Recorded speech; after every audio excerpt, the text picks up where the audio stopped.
Bismillah. Assalamualaikum warahmatullahi wabarakatuh. Alhamdulillah.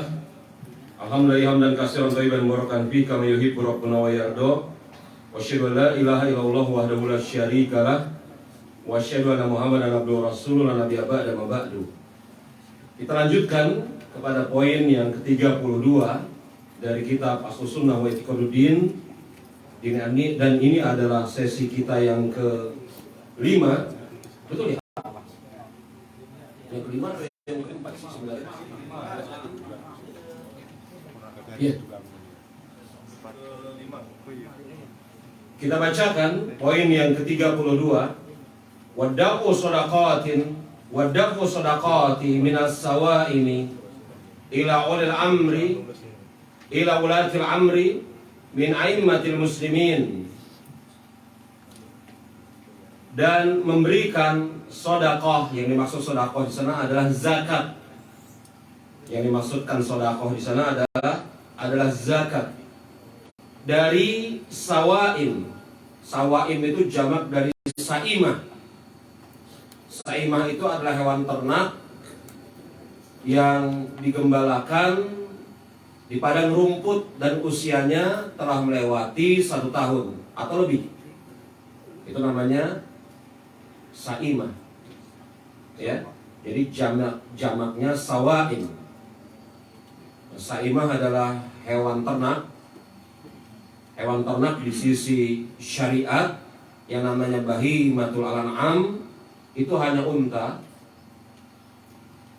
ya, sapi dan yang sejenisnya, kerbau termaksud di dalamnya, kambing dan yang sejenisnya, domba termaksud di dalamnya. Ya. Jadi kalau kemudian orang Indonesia mereka beternak bebek dan atau kemudian beternak ayam, begitu ya, maka di sisi syariat itu tidak dikatakan bahimatul an'am, binatang ternak.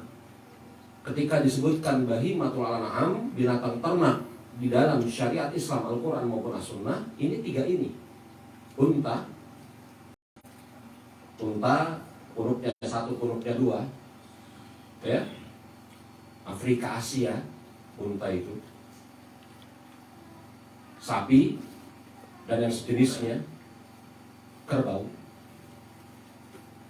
Kambing dan yang sejenisnya, domba. Begitu.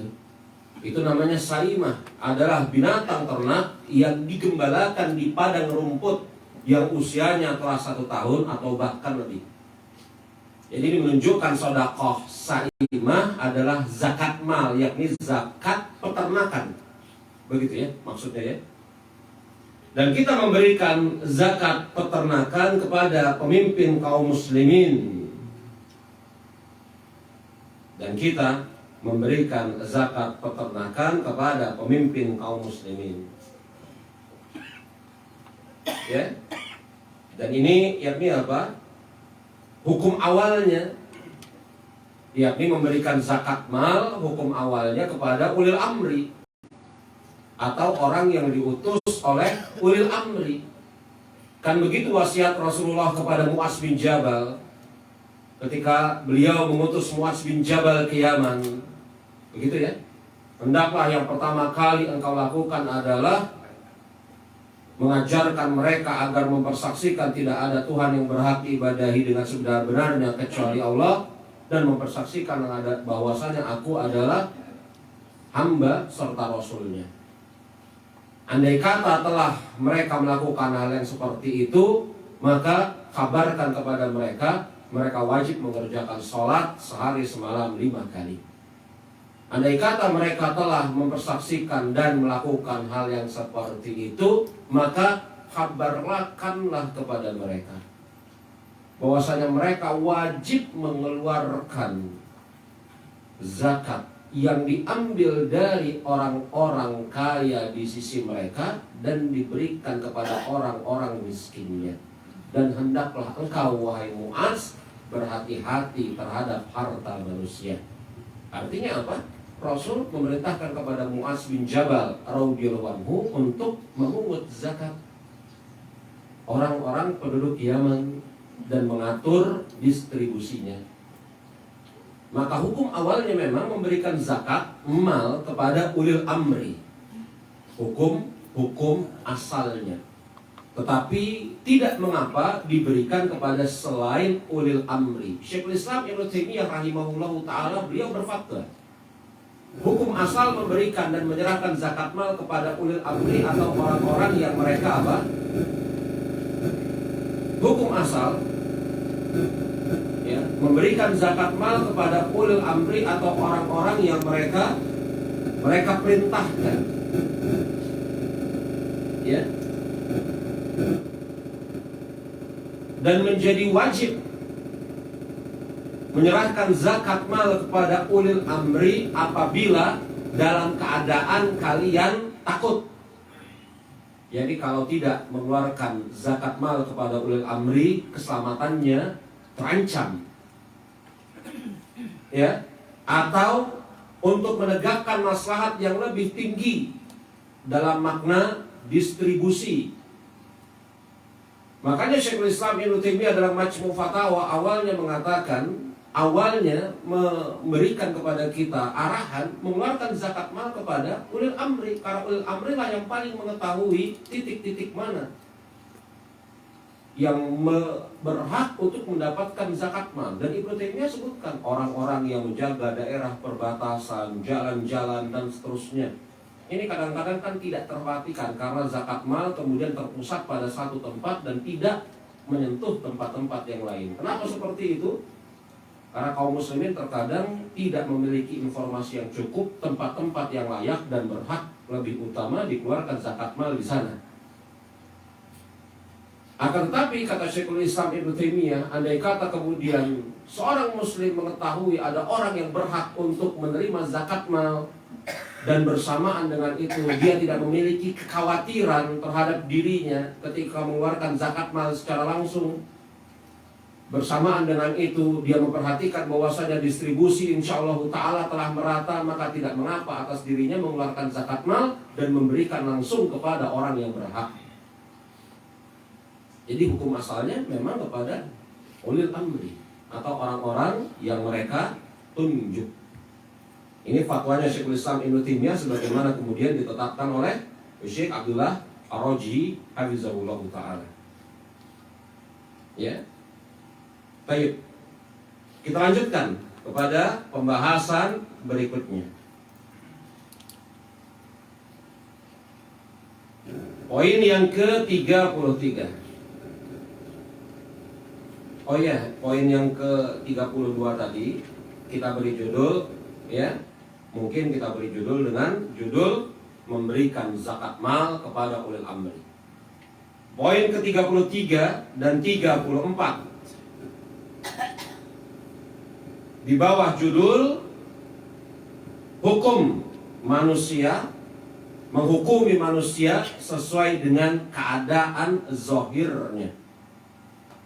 Menghukumi manusia sesuai dengan keadaan zahirnya. Kita lihat yang ke-33. Wan nasu mu'minuna fi ahkamihim wa mawarithihim.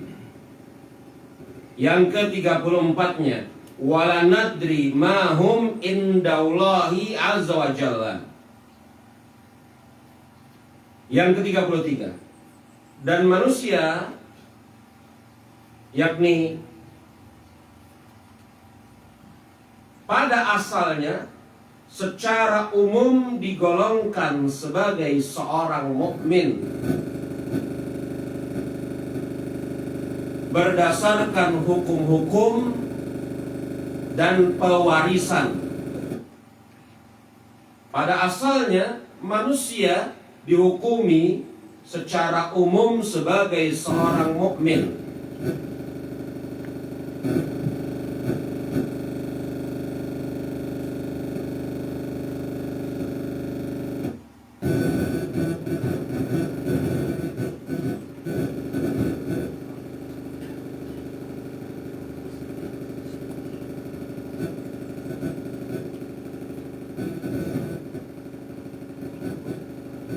Manusia secara umum dihukumi sebagai seorang mukmin pada hukum-hukumnya dan pewarisan. Maksud manusia ini adalah seorang muslim. Maka seorang muslim dia dihukumi sebagai seorang muslim secara zahir. Ya. Seorang muslim maka secara zahir dia dihukumi sebagai seorang muslim. Ini sangat membawa manfaat atas diri kita. Andai kata kemudian ada seseorang yang kita ketahui keislamannya, betul? Dan kemudian mati, maka dihukumi dia mati di atas keislaman. Berhak untuk kemudian, bahkan bukan berhak, wajib untuk kemudian disolatkan. Harta yang ditinggalkan masuk ke dalam bagian hukum waris. Tidak boleh kemudian didatangkan suatu prasangka, oh jangan-jangan sesaat sebelum mati dia kufur di dalam hatinya. Nggak boleh. Hukumi secara zahir. Kalau ada seseorang yang kemudian sholat bersama kaum muslimin, menghadap kiblat-kiblat kaum muslimin, ya, merayakan hari rayanya kaum muslimin, Idul Fitri, Idul Adha, maka hukumi dia sebagai seorang muslim. Kita tidak diperintahkan untuk menerka isi hatinya. Jangan-jangan hatinya bertentangan dengan keadaan yang tampak. Hukumi dia sebagai seorang muslim sampai jelas bahwasanya dia bukan seorang muslim. Hukum itu sesuai dengan keadaan zahir. Andai kata kemudian yang nampak secara zahir ini wafat, meninggal, maka disolatkan, dikafankan, dikuburkan di pekuburan kaum muslimin. Tidak kemudian diduga jangan-jangan dia sesaat sebelum mati kufur. Jangan-jangan kuburkan. Hartanya masuk bagian waris. Dan seterusnya. Maka sesuatu yang tetap di dalam syariat Islam tidak bisa berubah kecuali dengan ketetapan yang berikutnya. Ini kaidah. Ada kaidah yang maklum bahwasanya apa? Al-yakinu la yazalu bisyak. Keyakinan itu tidak bisa dirobohkan dengan semata-mata prasangka. Bahwasanya secara zahir dia meyakinkan sebagai seorang muslim, maka tidak boleh keyakinan secara zahir bahwasanya dia adalah seorang muslim diruntuhkan dengan semata-mata prasangka kita. Jangan-jangan dia munafik di dalam hatinya. Jangan-jangan sesaat sebelum mati kufur. Jangan-jangan dan seterusnya. Nggak boleh. Iya. Iya. Makanya ini jemaah rahimani wa rahimakumullah, pada asalnya manusia, maksudnya pada asalnya manusia seorang muslim secara umum digolongkan sebagai seorang mukmin berdasarkan hukum-hukum yang berlaku bagi seorang muslim dan pewarisan. Makanya dikatakan pada poin yang ke-34-nya. Kita lihat pada poin yang ke-34-nya, ya, walam nadri ma hum indallahi azza wa jalla, dan kita tidak mengetahui keadaan mereka sesungguhnya di sisi Allah Subhanahu wa taala. Kita tidak mengetahui keadaan mereka sesungguhnya di sisi Allah Subhanahu wa taala. Artinya, keadaan mereka sesungguhnya apakah mereka beriman di dalam hatinya atau jangan-jangan na'udzubillah min zalik kufur, kita tidak mengetahuinya. Yang mengetahuinya jelas hanya Allah Subhanahu wa taala. Ya. Baik, kita masuk kepada bait atau baris yang ke-35.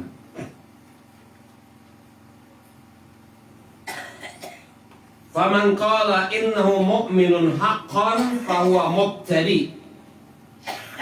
Nah, ini mulai masuk kepada menjelaskan tentang akidah salafus saleh. Itu sungguh banyak sekali. Mulai dari yang tipis, misal matan ini yang hanya mungkin 4-5 halaman, betul? Sampai yang tebal-tebal, semisal Asy-Syariahnya Imam Al-Ajuri. atau Syarah Ushul I'tiqad Ahlussunnah wal Jamaahnya Imam Al-Lalakai. Itu tebal-tebal. Ya, kitab-kitab yang tipis maupun yang tebal itu memiliki kekhususan atau hal-hal tertentu yang terkadang tidak dibahas pada kitab-kitab yang lain. Ya. Maka mungkin bagi seorang pembelajar, kita semua, ketika mempelajari kitab akidah Ahlussunnah wal Jamaah, mungkin di satu titik permulaan kita merasa ini sekedar pengulangan. Dan kita katakan pengulangan di dalam masalah ini sungguh membawa manfaat karena akan menguatkan keyakinan. Tetapi sungguh sangat banyak di dalam kitab-kitab Ahlussunnah wal Jamaah yang jumlahnya, Allahu a'lam berapa jumlahnya, ada hal-hal tertentu yang dibahas di kitab ini yang tidak kita jumpai di kitab. Nah, kitab keyakinan yang disusun oleh Imamaini Raziyaini ini, begitu ya. Kalau kita ikuti dari awal sampai titik tadi, itu insya Allah Ta'ala kita akan jumpai di berbagai macam kitab akidah Ahlussunnah wal Jamaah. Tapi mulai titik poin ke-35 ini sampai akhir, ini merupakan seakan-akan kekhususan kitab ini yang tidak disebutkan di dalam kitab-kitab yang lain.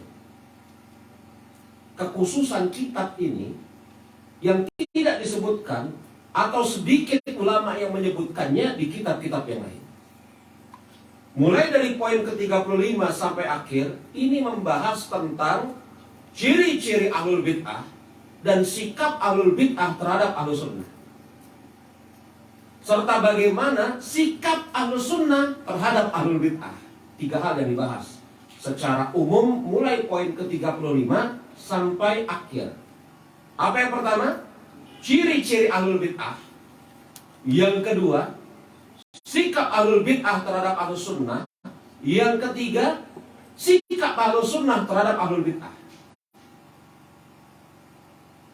Ini yang mungkin di pembahasan kitab-kitab akidah yang lain jarang atau bisa jadi tidak kita temui. Yang ke-35, faman qala innahu mu'minun haqqan fahuwal mubtadi.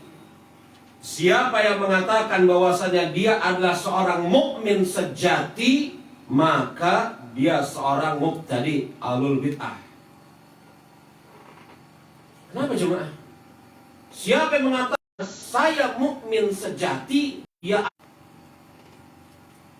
karena perkataan saya mukmin sejati itu berkonsekuensi apapun yang terjadi tidak mengurangi kadar keimanannya. Ini mazhab apa? Murji'ah. Paham ini? Barang siapa yang mengatakan saya adalah seorang mukmin sejati, maka dia mubtadi. Kenapa bisa begitu? Karena seseorang yang mengatakan dirinya mukmin sejati, yang menunjukkan konsekuensi dari ucapan itu, apapun yang terjadi tidak mengurangi kadar keimanannya, maka ini mazhab atau pahamnya siapa? Murji'ah. Murji'ah mengatakan bahwasanya keimanan manusia itu satu, sejati, tidak berkurang dengan sebab apapun. Jadi siapa yang mengatakan saya mukmin sejati tanpa ada keraguan, saya mukmin sejati, dia mubtadi, dia terjatuh kepada pemahaman Murji'ah. Walaupun dia ngeles dan mengatakan saya bukan Murji'ah. Ya. Lagian siapa yang dikatakan Murji'ah? Antum Murji'? Enggak. Tapi antum kok mengatakan saya mukmin sejati? Loh, perkataan mukmin sejati itu bukan mazhab dan manhajnya Murji'ah. Nah ini dia. Makanya Imamaini Raziyaini mengatakan siapa yang mengatakan bahwasanya saya adalah mukmin sejati, artinya tidak berkurang kadar keimanannya dengan sebab apapun, itulah manhaj Murji'ah, mubtadi. Iya. Karena kenapa jemaah rahimani wa rahimakumullah, maklum keimanan itu bertingkat-tingkat. Keimanan bertingkat-tingkat. Ada orang yang keimanannya kuat, ada orang yang keimanannya kurang di bawah itu. Bahkan pada seseorang, kadang-kadang keimanannya menguat, kadang-kadang keimanannya melemah. Jadi tidak ada pada diri seseorang yang keimanannya itu sempurna sejati. Nggak ada. Maka barang siapa yang mengatakan saya mukmin sejati, yakni apa? Dia mubtadi. Karena secara sadar atau tidak sadar, dia telah terjerumus kepada pemahaman Murji'ah yang menganggap keimanan tidak akan mungkin berkurang dengan sebab apapun. Sejati itu kan artinya sempurna, ya.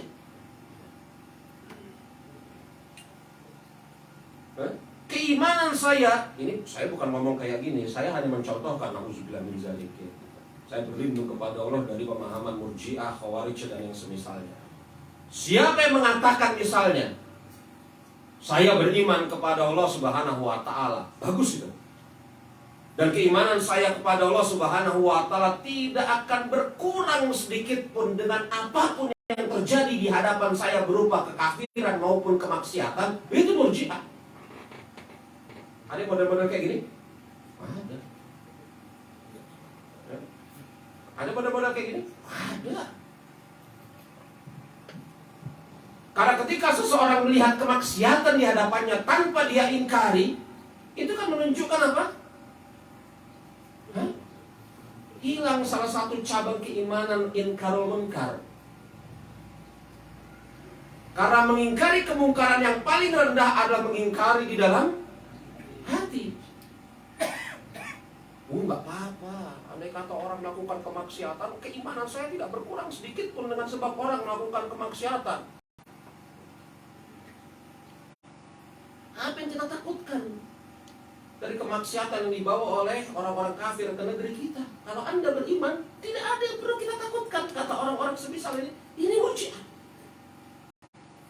Karena kemungkaran harus ditutup, diingkari, minimal dengan hati. Kalau dia tidak khawatir atas itu, itulah Murji'ah. Menganggap keimanannya telah sejati, padahal keimanan bertingkat-tingkat dan bisa berkurang dengan kemaksiatan, bahkan yang dia lihat tanpa dia ingkari. Ya enggak? Karena Rasul mengatakan selemah-lemahnya adalah mengingkari dengan hati. Siapa yang mengatakan siapa yang mengatakan bahwasanya dirinya adalah mukmin sejati, maka dia terjatuh kepada dia adalah seorang mubtadi. Lagian ini orang yang seperti ini telah mentazkiyah dirinya. Dan perbuatan mentazkiyah atau menganggap dirinya bersih suci, begitu ya, itu perbuatan yang dilarang oleh Allah Subhanahu wa Ta'ala. Allah Subhanahu wa Ta'ala berfirman, "Fala tuzakku anfusakum." Jangan kalian tazkiyah diri kalian sendiri. Ya boleh.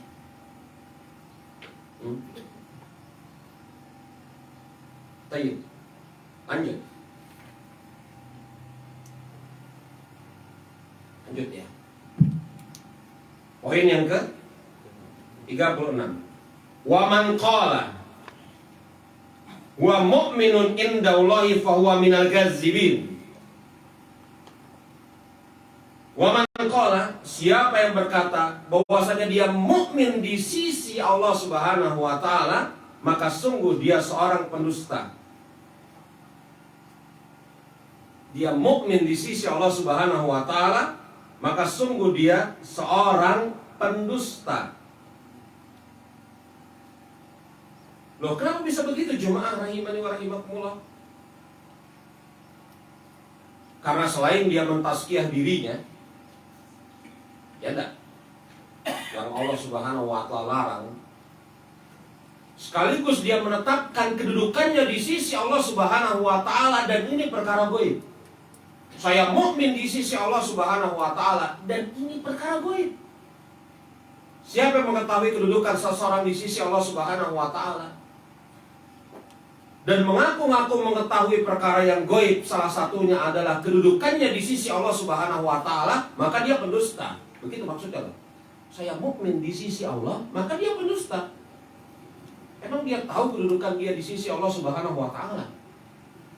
Emang dia tahu bagaimana cara dia menutup hidup? Lalu bagaimana cara dia, lalu bagaimana bisa dia mentazkiyah dirinya sendiri? Maka sebagaimana tidak boleh mengatakan saya mukmin sejati, pun tidak boleh mengatakan saya mukmin di sisi Allah Subhanahu wa Ta'ala, karena mengatakan dia seorang mukmin di sisi Allah Subhanahu wa Ta'ala itu benarkah perkara yang gaib? Tidak tahu kita kedudukan kita di sisi Allah Subhanahu wa Ta'ala. Kalau kita berharap kedudukan kita baik di sisi Allah, iya. Tapi menetapkan bahwasanya kedudukan seseorang di sisi Allah adalah beriman dengan keimanan yang sempurna, ini pendusta. Maka yang benar apa? Poin yang ke-37. Wa man qala innal mu'min billahi fahuwa musib. Siapa yang mengatakan sesungguhnya aku beriman kepada Allah, maka dia benar. Ini yang benar. Siapa yang mengatakan aku beriman kepada Allah, maka dia benar. Ini yang benar. Bukan aku beriman dengan keimanan yang sejati atau aku beriman di sisi Allah, tetapi mengatakan aku beriman kepada Allah Subhanahu wa Ta'ala. Ya? Makanya Rasul mengatakan, Rasul memerintahkan kepada sebagian sahabat, janganlah Rasul memerintahkan kepada sebagian sahabat, qul amantu billah. Katakanlah, aku beriman kepada Allah. Bukan qul amantu haq. Iman. Katakanlah aku beriman dengan keimanan yang sesungguhnya.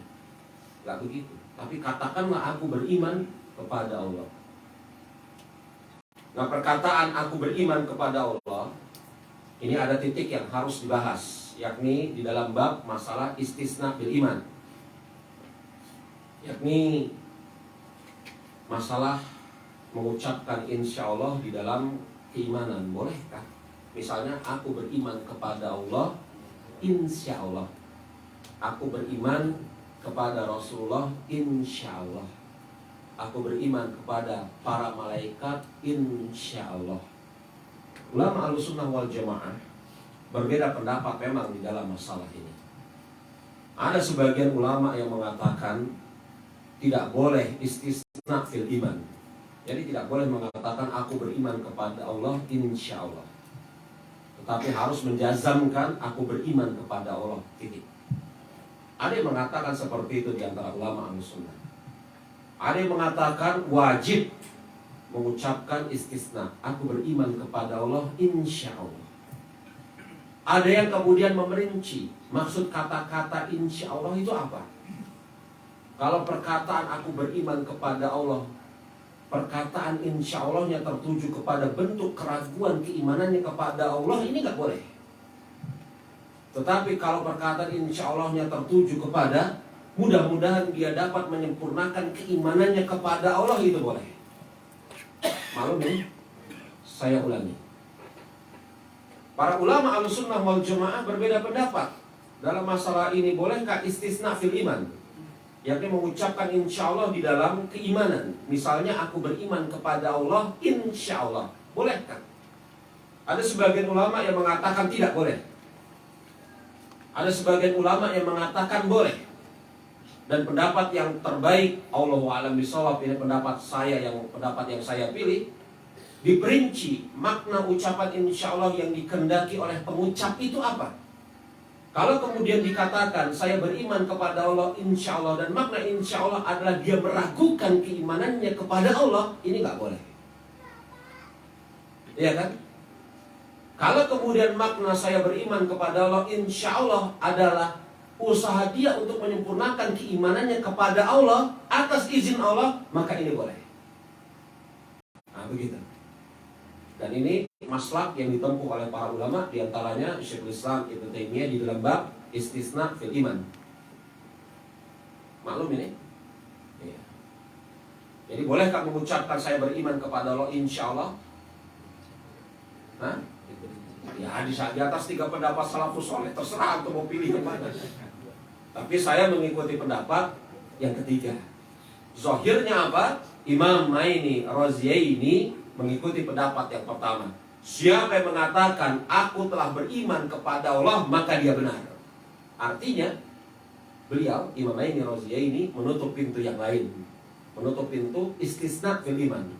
Dan ini maklum, masalah istisna fil iman ini bukan inti dari keimanan, tetapi kembali kepada maksudnya apa dia mengucapkan insya Allah. Bagi ulama-ulama yang melarang, karena memang tidak ada contohnya Rasul mengatakan aku beriman kepada Allah insya Allah, dan kemudian membuka pintu was-was terhadap keimanannya kepada Allah, maka agar tidak jadi seperti itu, tutup saja, begitulah. Iya enggak? Itu alasan yang menutup pintu insya Allah dalam istisna. Bagi yang memperbolehkan apa? Memang Rasul tidak pernah mengucapkan insya Allah dalam keimanan. Akan tetapi makna istisna di sana bukan membuka pintu keraguan terhadap keimanannya, tetapi membuka pintu permintaan kepada Allah agar Allah menyempurnakan keimanannya dalam waktu ke waktu, hari ke hari. Nah, begitu. Ayo, ya. Maka pendapat yang benar Allah wa'alam bisawab diperinci. Itu pendapat yang ketiga yang saya pilih. Lanjut. Ini Murji'ah, ya, ke-38. Wal murji'atu mubtadi'atun dullal. Murji'ah, ya, mereka adalah mubtadi yang tersesat. Disebutkan atau dikatakan mereka murji'ah karena apa? Mereka mengeluarkan amal dari keimanan. Mereka mengeluarkan amal dari keimanan, yakni amal itu bukan merupakan bagian dari keimanan. Iman itu menurut murji'ah hanya pembenaran dan ucapan semata-mata. Adapun amal tidak ada sangkut pautnya dengan keimanan. Dia hanya kemudian penunjang keimanan, tidak masuk ke dalam keimanan itu sendiri. Dikatakan di sini Murji'ah adalah mubtadi yang tersesat. Dan sekte Murji'ah ini banyak ya jemaah rahimani wa rahimakumullah. Dikatakan oleh para ulama sekte Murji'ah ini tidak kurang dari 18 sekte. Jadi Murji'ah itu bukan hanya satu, tapi ada 18 sekte. Ya. 18 sekte. Mulai dari yang paling buruknya sampai yang buruk tapi lebih mending daripada yang tadi. Dari yang paling buruknya sampai yang buruk tapi lebih mending daripada yang tadi. Ya. Yang Murji'ah itu mengeluarkan amal dari keimanan. Jadi apabila seseorang telah beriman kepada Allah, maka apapun yang terjadi di hadapannya, seperti yang kita katakan tadi, itu tidak mempengaruhi keimanannya sama sekali. Tidak berkurang dengan sebab apapun keimanan. Mereka mengumpamakan seperti, yakni ada atau tidak ada. Kalau sudah ada, maka tidak hilang. Kalau tidak ada, maka belum muncul. Begitu. Baik. Lanjut, ya. Murji'ah telah kita bahas tadi ya, ketika menyebutkan tentang keimanan tadi. Lanjut. Wal qadariyatu mubtadi'atun dullal. Dan qadariyah, maaf, 39 dan 40 ini menceritakan atau berbicara tentang mazhab qadariyah. Ya. Ke-39, dan qadariyah adalah mubtadi' dol. Qadariyah adalah mubtadi yang sesat. Ya. Yakni yang dimaksud Qadariyah adalah orang-orang atau mereka yang tidak menetapkan adanya takdir Allah Subhanahu wa taala. Allah Subhanahu wa taala tidak menakdirkan apapun, atau Allah Subhanahu wa taala tidak menakdirkan sesuatu di antara bentuk takdirnya kepada hamba. Jadi Qadariyah itu enggak satu sekte. Ada Qadariyah Ghulat yang berpendapat bahwasanya apa? Allah Subhanahu wa Ta'ala tidak menakdirkan apapun terhadap hambanya. Apa yang dilakukan oleh hamba adalah pilihan hamba itu sendiri. Ini Qadariyah Ghulat. Ada juga Qadariyah yang lain. Ya. Ini Qadariyah Ghulat ini Qadariyah yang ekstrim. Ya. Ada Qadariyah yang nufat, yakni menafikan sebagian takdir Allah kepada makhluk. Yakni Allah Subhanahu wa Ta'ala tidak menakdirkan keburukan yang dilakukan oleh hamba. Beda atau sama dengan yang pertama? Qadariyah itu ada dua macam. Yang pertama Qadariyah Ghulat, yang mengatakan Allah Subhanahu wa Ta'ala tidak menakdirkan apapun terhadap hamba. Kebaikan ataupun keburukan itu bukan takdir Allah. Hamba itu sendiri yang menentukan jalan pilihannya. Itu Qadariyah Ghulat. Adapun yang kedua Qadariyah Nufat. Qadariyah Nufat, ya, kalau yang pertama ini Qadariyah Ghulat, ini Muslim yang awam akan menolaknya. Bahkan Muslim yang awam menolaknya. Qadariyah Ghulat, Allah Subhanahu wa Ta'ala tidak menakdirkan apapun terhadap hambanya. Apa yang terjadi? Ya karena keinginan hamba, karena kehendak hamba. Tidak ada sangkut pautnya dengan Allah Subhanahu wa Ta'ala. Muslim yang awam pun akan menolaknya. Yang berbahaya Qadariyah Ghulat bahaya, tapi bahayanya nampak terang benderang. Yang nampak yang bahaya tapi bahayanya samar itu yang Qadariyah Nufat, yakni yang menafikan sebagian takdir Allah terhadap hamba. Mereka mengatakan Allah Subhanahu wa Ta'ala tidak menakdirkan hamba berbuat keburukan.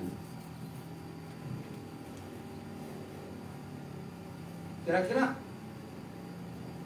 benar gak ini?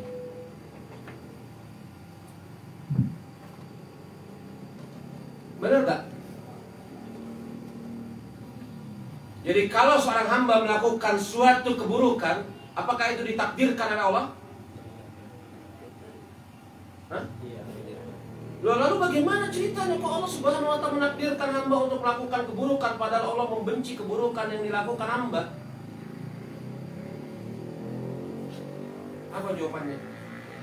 Maka atas asumsi seperti itu, ada orang yang menolak takdir Allah, tetapi sebagiannya, yakni Allah Subhanahu wa Ta'ala menakdirkan perbuatan baik hamba karena Allah Subhanahu wa Ta'ala menghendakinya. Adapun perbuatan buruk hamba tidak Allah takdirkan karena Allah tidak menghendakinya. Ini sama. Kalau yang tadi jelas terang benderang, Allah tidak menakdirkan apapun terhadap makhluknya, jelas ini ngawurnya. Mudah. Tapi yang nufat ini sama. Betul, ketika hamba berbuat keburukan Allah takdirkan. Kok bisa? Karena Allah tidak menyukai keburukan yang dilakukan hamba. Kok bisa? Hah? Hah? Ini satu-satu dulu, dua-dua nih ngomong. Lalu antum apa? Bukan pada takdir yang baik dan yang buruk.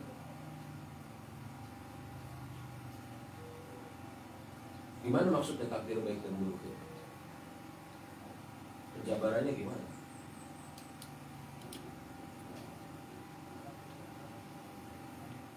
Sebenarnya mudah saja.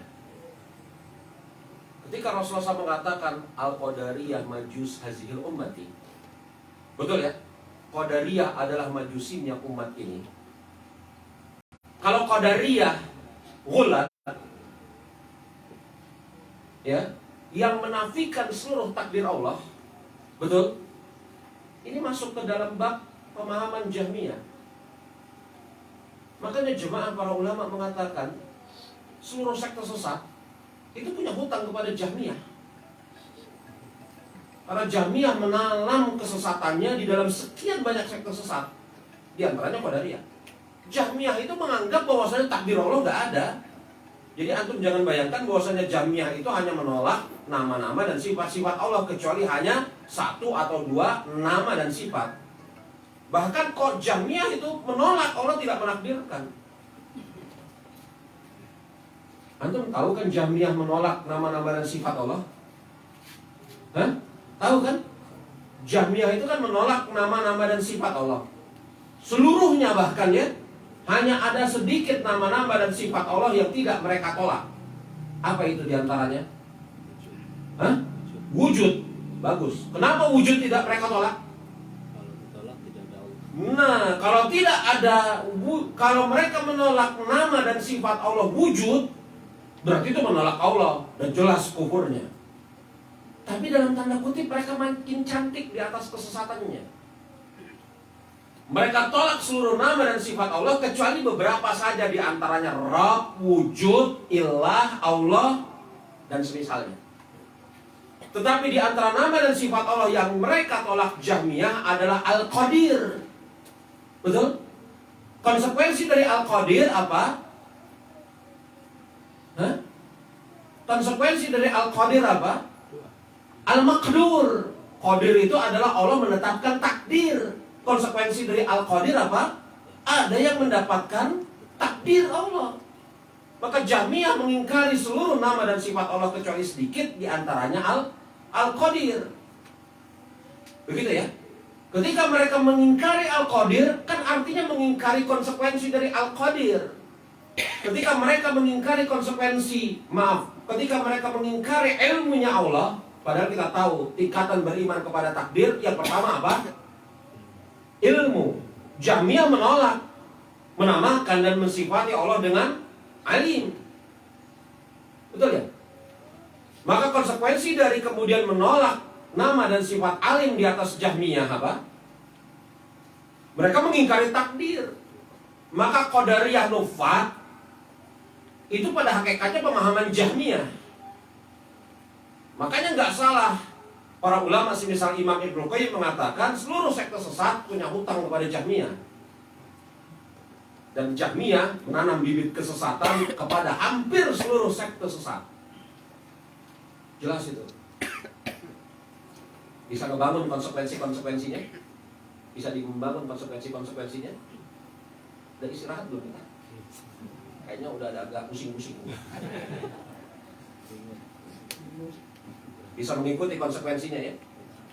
Kenapa kemudian Qadariyah Ghulat itu hakikahnya ya Jahmiyah?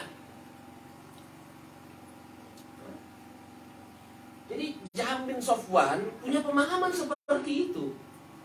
Yang pemahaman Jahm bin Safwan ini dikagumi oleh sebagian orang, yang orang-orang ini kemudian menolak takdir Allah secara keseluruhan dan jadilah satu sekte yang namanya Qadariyah Ghulat.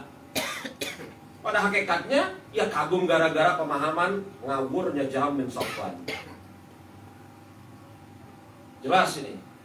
Maka Qadariyah yang Ghulat ini kufur jelas. Makanya dikatakan oleh para ulama, Jahmiyah itu kufar, Jahmiyah itu kafir. Bahkan Imam Ibnu Qayyim mengatakan, telah menisbatkan Al-Lalaka'i dan sebelumnya At-Tabrani, ada kurang lebih sekitar 300 ulama yang mengkafirkan Jahmiyah. Jelas kalau Jahmiyah Qadariyah Ghulat. Nah, Qadariyah Nufat ini loh yang jadi masalah. Karena mereka tidak menolak takdir baik, yang mereka tolak takdir buruk. Karena tidak mungkin di sisi mereka Allah menakdirkan keburukan atas hambanya. Padahal Allah Maha Pengasih lagi Maha Penyayang.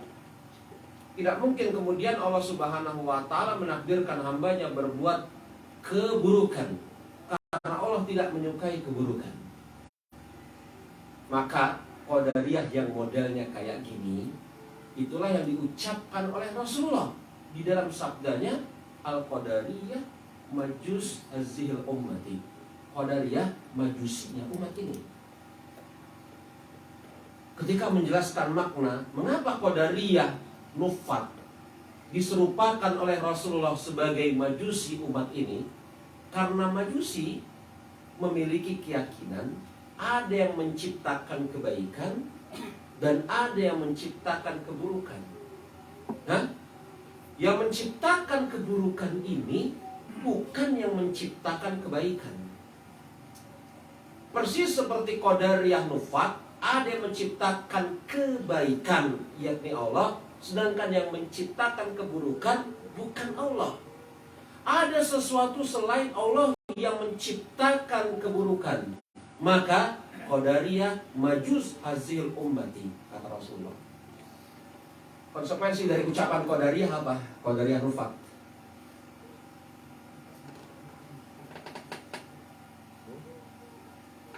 Ada selain Allah yang menciptakan. Soh, ada selain Allah Subhanahu wa Ta'ala yang menciptakan. Sepakat manusia yang berakal, lagi sehat, waras, bahwasanya setan itu pasti ada yang menciptakan. Betul? Dan setan bukan sesuatu yang baik. Manusia yang berakal, lagi waras, sehat otaknya. Dan di sisi Qadariyah, di sisi Majusi, Allah mustahil menciptakan setan. Maka siapa yang menciptakan setan? Bukan Allah. Berarti menisbatkan ada dua pencipta. Yang pertama Allah, dan yang kedua selain Allah Subhanahu wa Ta'ala. Siapa? Nah, ini pembahasan lain. Maka yang mencipta manusia, mencipta malaikat, mencipta iblis, mencipta syaitan, mencipta orang soleh, mencipta Fir'aun. Fir'aun orang yang enggak soleh adalah Allah Subhanahu wa Ta'ala semuanya. Adapun di sisi Qadariyah Nufat, Allah Subhanahu wa Ta'ala tidak mencipta pelaku keburukan dan tidak meridhoi keburukan tersebut. Mereka mengatakan, kalau Allah Subhanahu wa Ta'ala menciptakan pelaku keburukan, dan Allah Subhanahu wa Ta'ala menciptakan pelaku keburukan, misalnya begitu ya. Lalu apa faedahnya Allah Subhanahu wa Ta'ala larang dari mengerjakan keburukan? Dia ciptakan, kok dia larang? Berarti di sisi Qadariyah Nufat ada dua pencipta. Makanya para ulama mengatakan Qadariyah Nufat pun kufur karena mengakui adanya dua pencipta. Tapi syubhatnya halus. Coba lempar ke sebagian kaum muslimin. Itu orang melakukan keburukan. Iya, diizinkan tidak oleh Allah dia melakukan keburukan. Kira-kira jawabannya apa kaum muslimin? Yang awam, yang gak pernah belajar. Iya ya. Lalu siapa kira-kira yang menciptakan orang buruk tersebut? Ya Allah. Kok bisa? Bingung.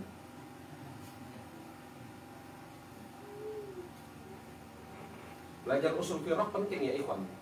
Tapi pun harus hati-hati ya. Maka yang pertama, antum harus konsentrasi. Dan yang kedua, dengarnya sampai habis. Jangan sampai kemudian dengar syubhatnya, aneh terangi bantahannya, antum nggak dengar bantahannya gara-gara pulang dahulu. Syubhatnya Qadariyah Nufat kayak gini, antum dengar itu syubhatnya, paham syubhatnya. Gara-gara ada sesuatu yang harus diurus, pulang duluan. Bantahannya nggak dengar. Akhirnya apa? Yang bersemayam syubhatnya kebawa kemana-mana. Betul ya? Atau dengar dari awal sampai akhir syubhat serta bantahannya. Betul ya? Tapi bersamaan dengan itu syubhatnya paham, bantahannya enggak. Gara-gara apa? Kurang konsentrasi, ngantuk, sibuk dengan yang lain. Akhirnya apa? Kemana-mana membawa syubhat. Dan saya bersyukur kepada Allah kalau antum tidak menisbatkan syubhatnya kepada saya.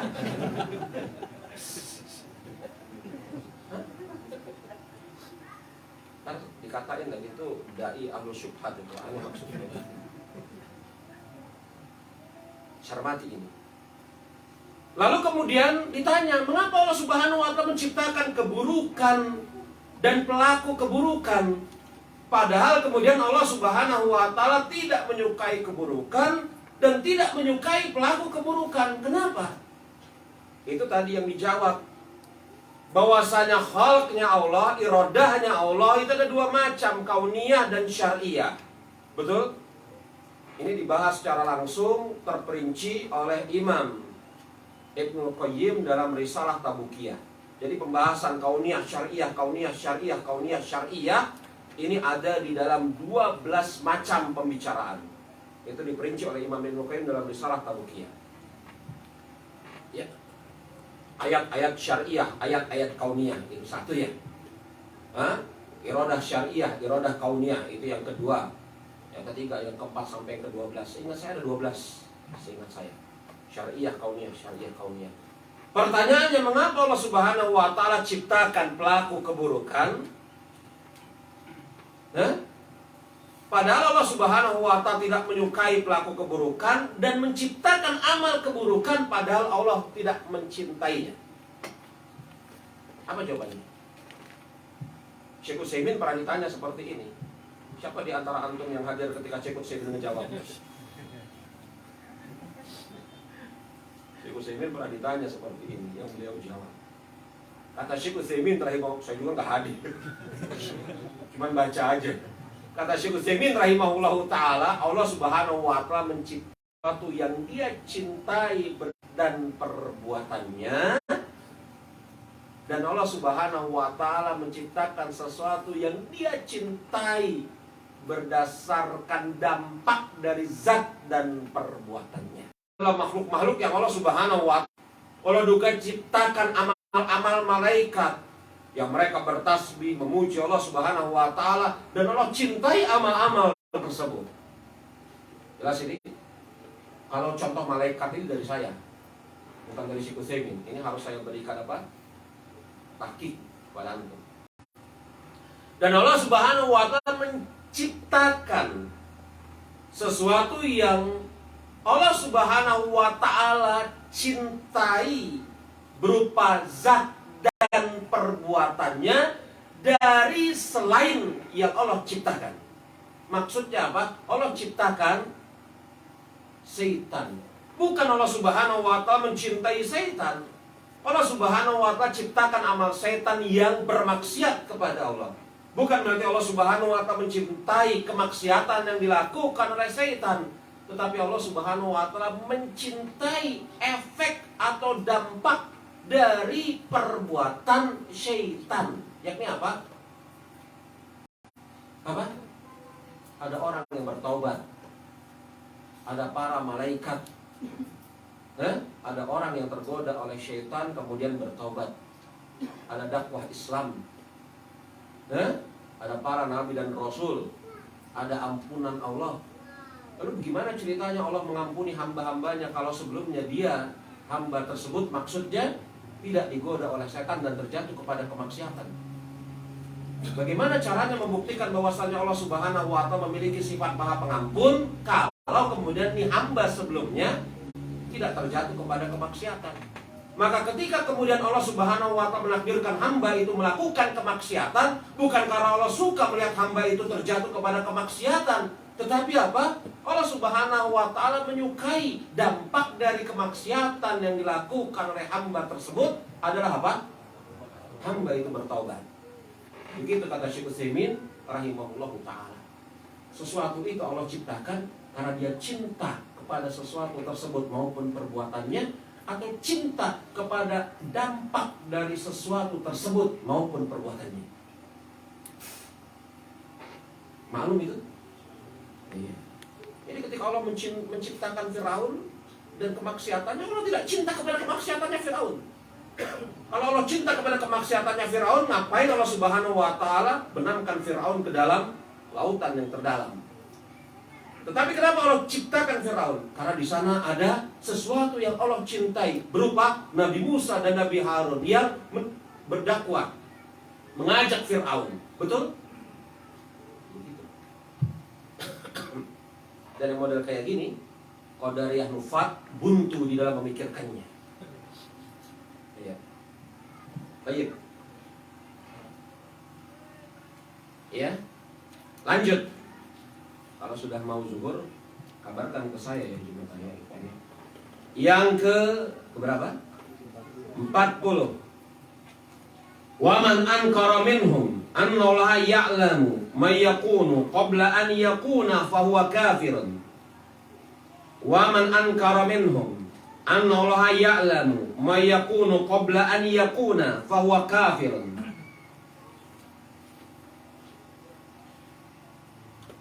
Ya. Bait yang ke berapa? 40. Siapa di antara mereka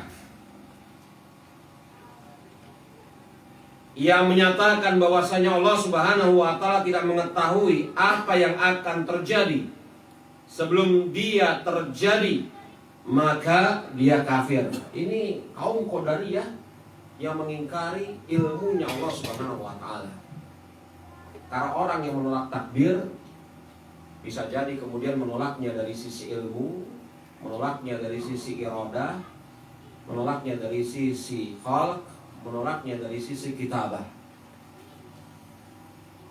Siapa di antara mereka yakni kaum Qadariyah yang mengingkari ilmunya Allah Subhanahu wa taala, maka sungguh dia telah kafir. Ini telah kita bahas ya. Kita lanjut kepada poin yang ke-41. Wa anal jahmiyah itu kufar. Jahmiyah itu kafir. Dikatakan oleh para ulama, pokok kesesatan Jahmiyah itu ada dua, yang kemudian merembet kemana-mana. Yang pertama adalah pengingkaran mereka kepada sifat-sifat Allah Subhanahu wa taala, di antaranya adalah khullah dan mahabbah. Dan yang kedua, pengingkaran mereka kepada sifat kalamnya Allah Subhanahu wa taala.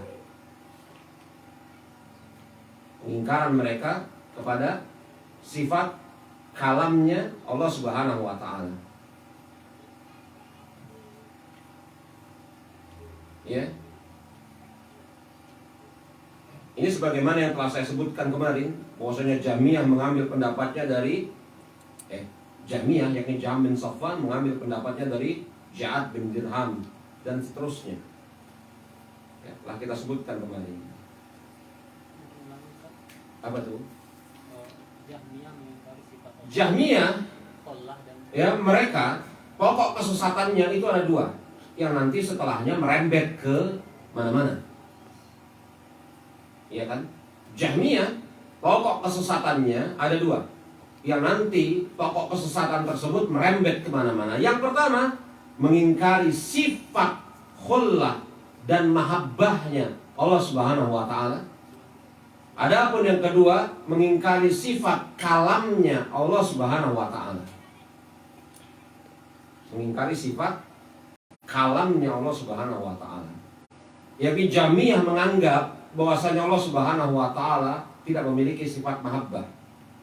Sebagaimana Jahmiyah berpendapat Allah Subhanahu wa taala tidak memiliki sifat khullah, yakni mengangkat di antara hambanya menjadi khalil, kekasih. Khullah itu artinya apa? Mengangkat hamba-hambanya yang terpilih menjadi kekasih. Ya. Dan sebagaimana Jahmiyah yakni apa? Mengingkari sifat kalamnya Allah Subhanahu wa taala. Maka telah kita sebutkan pada kesempatan yang kemarin bahwasanya yakni apa? Jahmiyah ini ya. Ja'ad bin Dirham ini disembelih oleh khalifah pada saat itu. Ya. Amir Khalid bin Abdullah pada hari raya Idul Adha sebagaimana diungkapkan oleh Imam Abu Usman As-Sabuni rahimahullahu ta'ala. Jadi ketika selesai menyampaikan khutbah hari raya Idul Adha, Khalifah Khalid ini mengatakan kepada kaum muslimin yang hadir pada saat itu, "Dohu taqabbalallahu dohayakum." Sembelihlah sembelihan-sembelihan kalian. Semoga Allah Subhanahu wa taala menerima sembelihan kalian. Fa inni mudhil bil Ja'd bin Dirham. Karena saya ini sebentar lagi akan menyembelih Ja'd bin Dirham. Ini ngomongnya apa? Gimana nggak takut itu ahlul bid'ah pada saat itu ya? Sembunyi ahlul bid'ah. Para khalifahnya adalah orang-orang yang tegas seperti ini. Dan ini boleh karena dia khalifah. Jangan dilakukan oleh selain khalifah Amirul Mukminin. Antum nggak boleh. Oh itu tuh ahlul bid'ah kita sembelih. Nggak boleh ikhwan. Nggak boleh. Kok dia boleh? Ya dia khalifah. Karena saya akan turun sebentar lagi untuk menyembelih Ja'd bin Dirham. Karena kenapa? Fa innahu za'ama anna Allah lam yattakhidza Ibrahim khalilan wa la yukallimu Musa takliman. Karena Ja'd bin Dirham, katanya Khalifah Khalid bin Abdillah Al-Qushairi, menyangka bahwasanya Allah Subhanahu wa taala tidak mengambil Ibrahim sebagai khalilnya dan berpendapat Allah tidak berbicara langsung kepada Musa alaihissalam. Maka kaum muslimin pulang menyembelih hewan-hewan kurban mereka. Khalifah Khalid bin Abdillah menyembelih Ja'd bin Dirham. Artinya apa? Dieksekusi pada hari raya Idul Adha. Dan dia mengatakan, aku berharap kepada Allah Subhanahu wa taala sembelihanku ini diterima. Sahih ya ikhwan, antum baca Aqidatus Salaf Ashabil Hadis. Sahih ini. Aku berharap sembelihanku ini diterima oleh Allah Subhanahu wa taala. Ya bukan di sisi bahwasanya Ja'd bin Dirham itu adalah hewan ternak, enggak. Ja'd bin Dirham manusia. Tapi Khalifah Khalid pada saat itu menjadikan perbuatan dia sebagai sarana taqarrub kepada Allah Subhanahu wa taala. Dalam bentuk apa? Menjaga sunnah Rasulullah, dalam bentuk menetapkan sifat mahabbah, khullah dan kalamnya Allah Subhanahu wa taala. Dan ini akidah Ahlussunnah wal Jamaah. Bayangkan Allah Subhanahu wa taala mengatakan wa takhazi Ibrahim khalila, dan kami menjadikan Ibrahim sebagai khalil. Tiba-tiba Ja'd bin Dirham mengatakan, mustahil Allah menjadikan Ibrahim sebagai khalil, kekasih. Loh kenapa?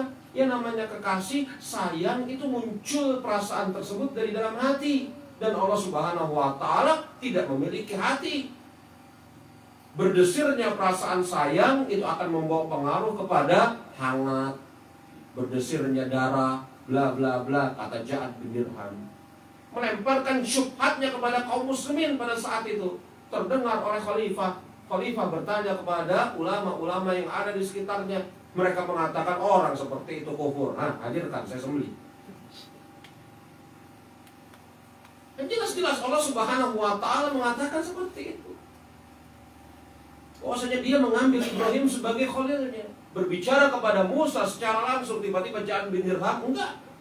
Kalau berbicara kepada Musa dengan cara apa? Dengan cara suara.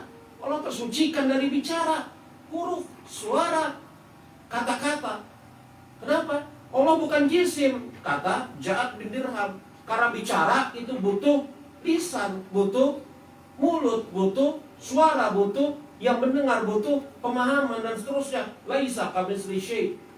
Allah tidak sama dengan makhluk, maka Allah tidak bicara. Lalu apa yang dimaksudkan Allah bicara kepada Musa? Oh, itu bukan pembicaraan, tetapi ini dan itu, kata Ja'd bin Dirham. Mana nggak murka Khalifah Khalid? Ya, dan yang model kayak gini banyak. Harun ar-Rasyid pernah hampir menyembelih seseorang. Yang kayak gini banyak. Harun ar-Rasyid pernah hampir menyembelih seseorang. Kemudian sabar Khalifah, itu orang bodoh. Jangan kau kotori tanganmu dengan orang jahil, dengan darah orang jahil. Murka Harun ar-Rasyid. Jadi Harun ar-Rasyid lagi berkumpul dengan para ulama. Betul? Membicarakan apa biasa, makan siang. Ada ulama-ulama yang hadir di sisi Harun ar-Rasyid. Kan sebagian kata Harun ar-Rasyid kepada mereka ulama ini, siapa di antara kalian yang pernah mendengar hadis Rasulullah, tolong sampaikan kepada saya. Itu dalam keadaan asik makan tuh ya. Muzakarah, betul? Apa kata sebagian ulama? Sesungguhnya telah berdebat Adam dan Musa alaihissalam. Ini ada ulama yang ngomong begitu, betul? Tiba-tiba ada pelayannya Harun ar-Rasyid yang sedang melintas, nggak bawa makanan, nyeletuk. Di mana Adam dan Musa berdebat? Maksudnya apa? Adam dan Musa kan masanya jauh berbeda. Di mana berdebat? Ini sesuatu yang mengherankan, kata siapa? Ini pelayan. Di mana Adam dan Musa berdebat? Artinya kapan bisa ketemu? Yang satu matinya kapan, yang satu matinya kapan, jauh gitu masa hidupnya. Di mana bisa bertemu? Harun Rasyid tersentak mendengar celetukan pelayannya itu, sambil mengatakan kepada ulama yang menyebutkan hadis tersebut, apakah betul yang engkau ucapkan bersumber dari sisi Rasulullah? Betul ya Amirul Mukminin? Apakah betul Nabi Adam dan Nabi Musa pernah berdebat? Betul ya Amirul Mukminin? Betul, betul. Kepala pengawal, orang itu tadi itu datangkan, cari tikar, asap pedang, saya menyembelih dia. Karena dia mendebat sabda Rasulullah sambil mengatakan kapan Adam dan Musa berdebat. Kata ini ulama-ulama, maafkan dia Amirul Mukminin, dia orang jahil, ya pelayan ya. Ini bukan sedang menjelek-jelekkan profesi pelayan, dia orang jahil segala macam. Murka Harun Ar-Rasyid saat itu juga kehilangan nafsu makan, memerintahkan kepada pelayannya untuk cepat-cepat ngasih pedang. Gimana nggak takut orang-orang seperti itu? Amirul Mukmininnya, khalifahnya orang-orang seperti itu. Hah? Berusaha untuk menegakkan sunnah. Takut, sembunyi. Ketika kemudian khalifahnya makin jauh dari tuntunan sunnah Rasulullah, begitu ya, terjadilah apa yang terjadi. Maka apa? Ini alul bidah muncul. Keadaan mereka jadi lama semakin kuat. Bahkan ujung-ujungnya menyerang alus sunnah. Ya enggak. Makanya memang betul-betul itu Imam Ahmad mengatakan, andai kata saya punya doa yang mustajab, saya akan doa kepada Allah untuk kebaikan pemimpin saya. Karena kebaikan pemimpin itu membawa pengaruh yang sangat luar biasa. Ketika pemimpin-pemimpinnya baik, alul bid'ah sembunyi. Ketika pemimpin-pemimpinnya mulai jauh dari tuntunan syariat Allah, maka alul bid'ah muncul. Menampakkan kemudian apa? Taringnya. Iya. Ya. Sampai jam berapa ini zuhur? 24. Bisa kita lanjutkan berarti ya. Baik. Lanjut kepada poin yang ke-42, maaf. Poin yang ke-42. Nah, ini berbicara tentang Rafidah. Ya, berbicara tentang Rafidah. Wa Rafidah Rafadul Islam. Poin yang ke-42. Ya. Kaum Rafidah adalah kaum yang menolak Islam. Kenapa mereka dinamakan sebagai kaum Rafidah? Karena ya, pada suatu saat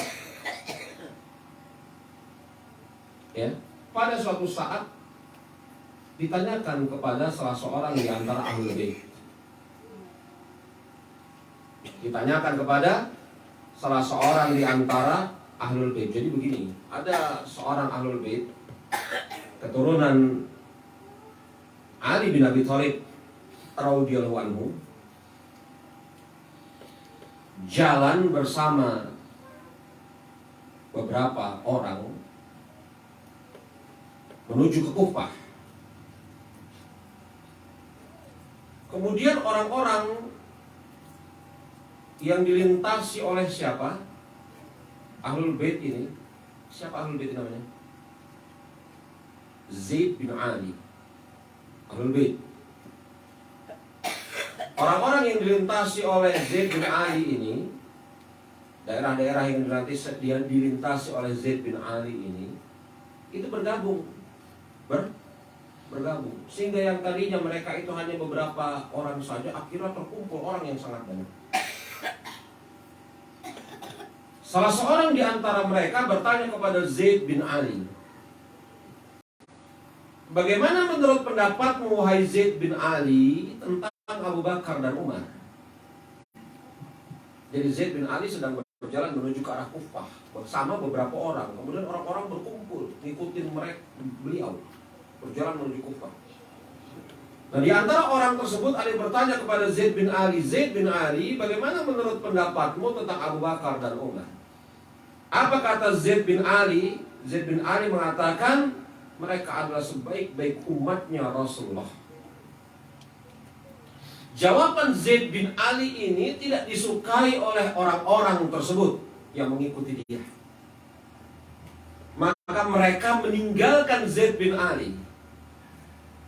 Maka Zaid bin Ali berkata, Rafattumuni, mereka telah meninggalkan saya, mereka telah meninggalkan saya.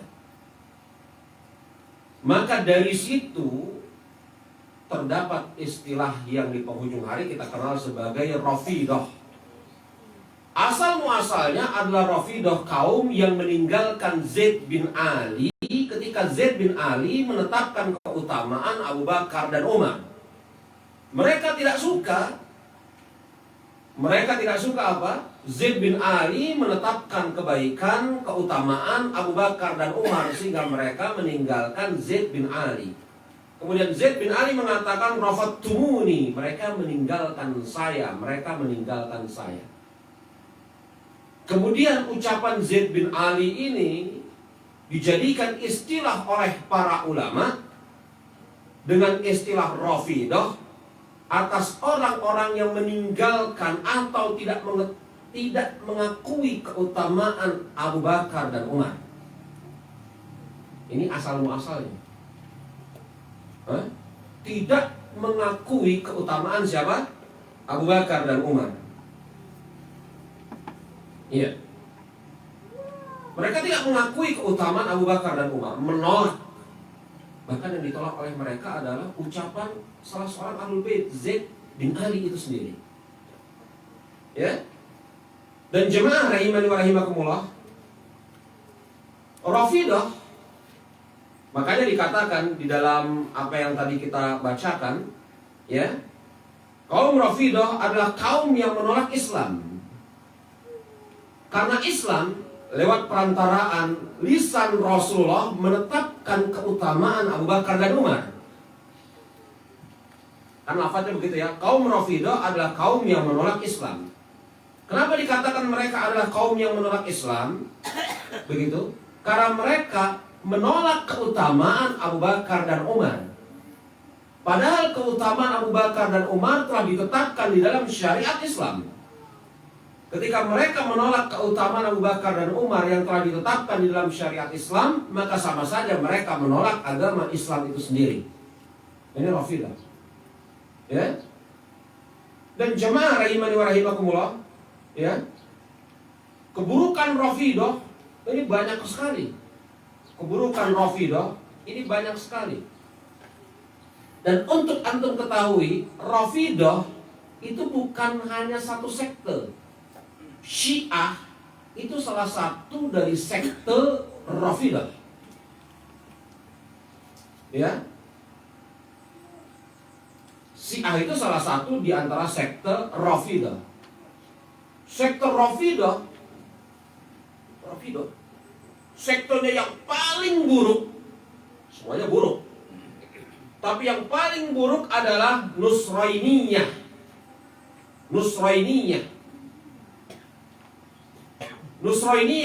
Nusrainiyah ini berpendapat apa?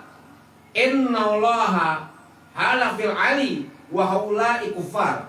Bahwasanya apa? Allah Subhanahu wa taala itu menitis ke tubuhnya Ali bin Abi Thalib. Ini Nusrainiyah. Allah Subhanahu wa taala itu menitis di tubuhnya Ali bin Abi Thalib. Jadi setelah Rasulullah wafat, begitu, Allah Subhanahu wa taala menitis. Apa namanya menitis? Paham ya? Apa? Menyatu. Menyusup. Paham ya? Allah Subhanahu setelah Rasulullah SAW wafat, Allah Subhanahu wa taala menitis ke tubuhnya Ali bin Abi Thalib. Jadi mereka menuhankan Ali bin Abi Thalib itu sendiri. Karena mereka beranggapan bahwasanya Ali bin Abi Thalib itu adalah Allah. Allah itu telah masuk menitis ke tubuh Ali bin Abi Thalib. Makanya antum jangan heran kalau kemudian ada sekte Nusrainiyah yang kemudian ada di muka bumi ini pada hari ini. Ya, salah satunya adalah di Syria sana yang sujud kepada gambarnya Ali bin Abi Thalib. Yang pertama, dari mana mereka tahu itu gambarnya Ali bin Abi Thalib? Memang pernah melihat? Memang pernah ada foto? Yang kedua, memang seperti itu keyakinan mereka bahwasanya Ali bin Abi Thalib adalah Tuhan yang layak untuk diberikan ibadah semisal sujud. Nusrainiyah ini yang ada di Syam sekarang ini. Hah? Siapa itu? Siapa? Bashar al-Assad. Yang ada di Syam pada hari ini, Bashar al-Assad, yang beberapa waktu yang lalu nyembelihin kaum muslimin. Itu dia. Ini yang paling buruk. Ada lagi di bawahnya, buruk juga, sama-sama ngawurnya. Hah? Tapi kalau tadi itu langsung kemudian mencela Allah Subhanahu wa Ta'ala, karena apa? Karena Allah menitis ke tubuhnya Ali bin Abi Thalib. Kalau ini di bawahnya, tidak langsung mencela Allah, tapi mencela malaikat Jibril. Yakni apa? Mukhati'ah. Sekte Rafidah yang namanya Mukhati'ah. Sekte Rafidah yang namanya Mukhati'ah ini berpendapat bahwasanya apa? Khata'u Jibril. Jibril itu salah sasaran menyampaikan wahyu. Harusnya kepada Ali bin Abi Thalib, nyasar ke Rasulullah SAW. Jibril salah. Harusnya kepada Ali, tapi kepada Rasulullah. Yang salah Jibril, bukan Allah. Kelihatannya mending ya, tapi sama aja buruknya. Kok bisa Jibril salah 23 tahun gitu loh? Kan mereka berpendapat nih, Mukhati'ah ini apa? Jibril salah menyampaikan wahyu. Harusnya kepada siapa? Ali, tapi nyasar kepada Rasulullah. Sebagian ulama mengatakan ini sama aja buruknya sama yang awal. Walaupun kelihatannya mencela Jibril, tapi hakikatnya pun mencela Allah. Kenapa? Masa Jibril salah 23 tahun Allah diamin? Kan Jibril salah 23 tahun, nyampein wahyu ke siapa? Kok didiemin sama Allah? Kok didiemin sama Allah Subhanahu wa Ta'ala? Maka Mukhati'ah ini berpendapat yang layak menjadi nabi sebenarnya adalah Ali bin Abi Thalib, bukan Rasulullah. Ampun. Makanya di antara syiar mereka apa? Setelah mereka sholat, mereka mengangkat tangannya. Orang-orang Mukhati'ah ini mengangkat tangannya sambil mengatakan khana Jibril, khana Jibril. Jibril khianat. Harusnya kepada harusnya kepada Ali, tapi kemudian apa? Pada Rasulullah. Tapi herannya kok Allah biarkan sama 23 tahunnya. Ini sekte Syiah yang parah-parah ini. Nusrainiyah, Mukhati'ah. Adapun yang paling mending dari seluruh sekte Syiah yang ada, banyak ini. Kalau kita perinci banyak macam-macam. Tapi yang paling mending Zaidiyah. Ini sekte Rafidah yang paling mending. Sekte Syiah Rafidah, sekte Rafidah yang paling mending itu Zaidiyah. Zaidiyah mengakui keutamaan Abu Bakar dan Umar, pun keutamaan Ali, Utsman, dan Ali bin Abi Thalib. Mengakui keutamaan mereka semua, pun mengakui kekhilafahan mereka. Pun yakni apa? Mengimani bahwasanya Jibril tidak salah sasaran. Benar Jibril mewahyukan benar Jibril membawa wahyu kepada Rasulullah. Lalu apa bedanya Zaidiyah dengan Ahlus Sunnah secara umum? Ketika berhadapan dengan Khalifah Amirul Mukminin Muawiyah bin Abi Sufyan, Zaidiyah mengatakan, oh Muawiyah. Orang-orang Zaidiyah mengatakan Muawiyah pengkhianat. merampas hak kekhalifahan dari Ahlul Bait. Dia tidak layak menjadi khalifah. Maka sebagian Zaidiyah mengkafirkan Muawiyah bin Abi Sufyan. Wahum, dia adalah siapa? Sahabat. Tapi itu yang paling mending. Yang paling mendingnya mengkafirkan Muawiyah bin Abi Sufyan. Dan sekte Zaidiyah inilah yang banyak di Yaman pada hari ini. Ustaz, bagaimana dengan Hutsi? Hutsi itu di atas Zaidiyah. Hutsi itu di atas Zaidiyah. Makanya ulama-ulama Ahlussunnah, ya, yang ketika ditanya tentang sekte Zaidiyah, mereka akrab ila ahli sunnah. Mereka paling dekat dengan Ahlussunnah. Ini dengan catatan Zaidiyah yang tawakuf terhadap Muawiyah, bukan Zaidiyah yang mengkafirkan Muawiyah. Karena Zaidiyah juga sikapnya kepada Muawiyah tidak seragam. Ada yang bagaimana Muawiyah, mereka diam. Bagaimana Muawiyah? Oh, dia durhaka, merampas kekhalifahan dari siapa? Hasan bin Ali bin Abi Thalib. Begitu ya. Maka terhadap Zaidiyah yang ketika ditanya misalnya atau berpendapat diam terhadap kekhalifahan Muawiyah, inilah yang akrab ila Ahlussunnah kata para ulama. Tetapi Zaidiyah yang berpendapat bahwasanya apa? Muawiyah kufur, merampas kekhalifahan Hasan bin Ali bin Abi Thalib. Ini tingkatannya jelas bukan tidak sama dengan Zaidiyah yang tadi. Makanya ada ulama-ulama Zaidiyah yang juga sekaligus ulama-ulama Ahlussunnah. Jangan tersamarkan. Contohnya Imam siapa? Asy-Syaukani. Contohnya siapa? Imam As-Sun'ani. Asy-Syaukani, penulis Nailul Autar, itu Zaidiyah.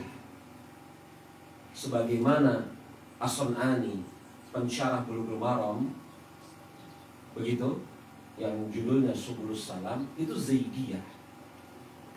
Tetapi mereka Zaidiyah yang tawakuf terhadap Muawiyah bin Abi Sufyan, yang tidak mengkafirkan Muawiyah bin Abi Sufyan. Ya, ini harus kita ketahui ya, bahwasanya Zaidiyah pun tidak seragam.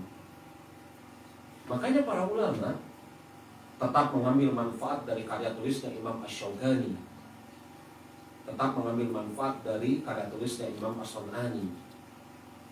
Karena mereka tawakuf, diam, tidak mengkafirkan, juga tidak mencela, tapi juga tidak memuji Muawiyah bin Abi Sufyan, diam. Bagaimana sikap terhadap Muawiyah bin Abi Sufyan? Mereka diam. Bagaimana sikap kalian kepada Amr bin As? Mereka diam. Bagaimana sikap kalian terhadap ini dan itu, beberapa orang sahabat misalnya, diam. Bagaimana sikap kalian terhadap Aisyah binti Abu Bakar yang berperang melawan Ali bin Abi Thalib? Mereka diam. Kalau Khawarij jelas, Aisyah kufur, sebagaimana Ali kufur. Karena mustahil mukmin berperang melawan sesama mereka. Memerangi Muslim dosa besar.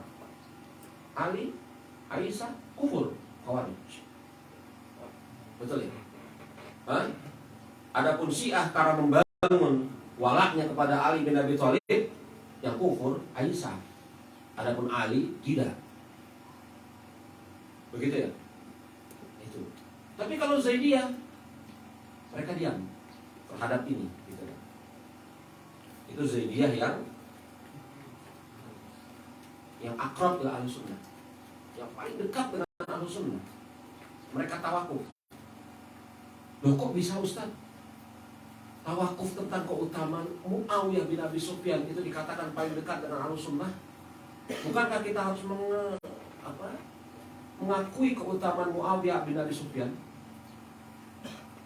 Ingat ya, Zaidiyah yang kemudian manfaat-manfaatnya diambil oleh Ahlussunnah dan dikatakan oleh para ulama lebih dekat dengan Ahlussunnah. Ini Zaidiyah yang tidak mengkufurkan Muawiyah, Amr bin As dan yang semisalnya. Mereka tawakuf, diam. Lalu kalau kemudian ditanya, kok bisa Zaidiyah yang diam terhadap keutamaan Muawiyah ini dikatakan dekat dengan Ahlussunnah? Ada orang yang lebih utama dibanding Muawiyah bin Abi Sufyan, yang tidak berselisih kaum muslimin atasnya, yakni Utsman bin Affan dan Ali bin Abi Thalib, ada sebagian ulama yang tawakuf, mana yang lebih utama? Betul? Memang jumhur mengatakan yang lebih utama Utsman, Ahlul Kufah mengatakan yang lebih utama Ali, tapi sebagian Ahlus Sunnah pun diam, mana yang lebih utama daripada apa? Utsman dan Ali. Artinya tawakuf terhadap keutamaan seorang sahabat yang dipersisihkan itu tidak mengeluarkan seseorang dari manhaj Ahlus Sunnah, begitulah. Maklum insya Allah ya, atau jangan salah paham. Jadi bukan Zaidiyah yang mengkafirkan Muawiyah. Zaidiyah yang mengkafirkan Muawiyah ya jelas ini. Mengkafirkan seorang sahabat itu berat urusannya. Baik, ini yang kita bahas ikhwan rahimani wa rahimakumullah di kesempatan sesi ke-5 ini. Insyaallah taala nanti pada sholat zuhur dan istirahat kita akan lanjutkan poin ke-43 dan seterusnya. Kita tutup dengan mengucapkan subhanakallahumma wa bihamdika asyhadu an la ilaha illa anta astaghfiruka wa atubu ilaik. Assalamualaikum warahmatullahi wabarakatuh.